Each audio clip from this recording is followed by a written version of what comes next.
తెలంగాణ రాష్ట్రంలో గత 2 సంవత్సరాలుగా జరుగుతున్నటువంటి ప్రజాపాలనలో భాగంగా అనేక మంది కళాకారులు, కళాకారులు పాటలు పాడి, ఆటలు పాడి ఆనాటి గత ప్రభుత్వాన్ని ఏర్పాటు జరిగింది.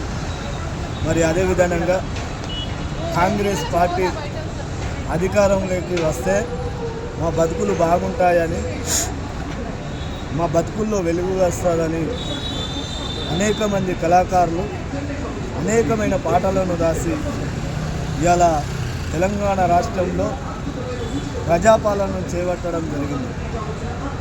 కాబట్టి 2 సంవత్సరాలు పూర్తిగా గడిచిన సమయంలో 3వ సంవత్సరం రన్నింగ్ అయిన సందర్భంలో మరి ఆనాటి గత ప్రభుత్వం 500 మందికి కళాకారులకు జాబులు ఇవ్వడం జరిగింది. మరి ఈరోజు ఈ ప్రజాపాలనలో భాగంగా గౌరవ ముఖ్యమంత్రి గారు రేవంత్ అన్న గారి ఆధ్వర్యంలో, బట్టి విక్రమార్క గారి ఆధ్వర్యంలో ఇప్పుడున్నటువంటి ప్రభుత్వంలో 500 మంది కళాకారులకు, నిరుద్యోగ కళాకారులకు జాబులు కలిగించాలని ఈనాడు ఉన్నటువంటి ప్రజాపాలన కాంగ్రెస్ ప్రభుత్వాన్ని కోరడం జరుగుతుంది. ఎందుకు అంటే ఇవాళ డొక్కాడితేనే బొక్కాడుతుంది అన్నట్టు ఆ రోజు పాటతోటి రాష్ట్రానికి పట్టం కట్టారు.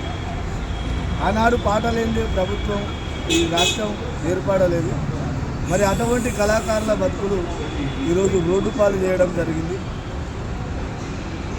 మరి పాటలు రాసి పాటలు పాడినటువంటి ఈ నిరుద్యోగ కళాకారుల పరిస్థితి ఇలా రోడ్డు పాలు అవ్వడం జరుగుతుంది. కాబట్టి దయచేసి ఈ ప్రజాపాలనలో భాగంగా ఇంకొక కనీసం 200-300 మంది కళాకారులకు ఈ ప్రభుత్వం అవకాశం ఇవ్వాలి.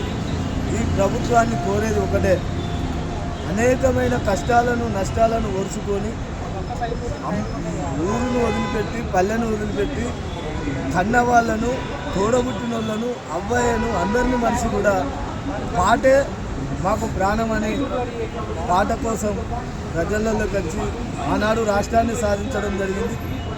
ఈనాడు ఈ రాష్ట్రంలో పడిపోయినటువంటి కాంగ్రెస్ పార్టీకి కూడా ప్రాణం పోసి ఇలా అధికారంలో తేవడం జరిగింది. కాబట్టి దయచేసి ఈ 3వసారి జరుగుతున్న ఈ ప్రజాపాలనలో కొంతమంది నిరుద్యోగ కళాకారులకు అవకాశం ఇవ్వాలని ఈ రాష్ట్ర ప్రభుత్వాన్ని మనస్ఫూర్తిగా కోరుకుంటున్నాను.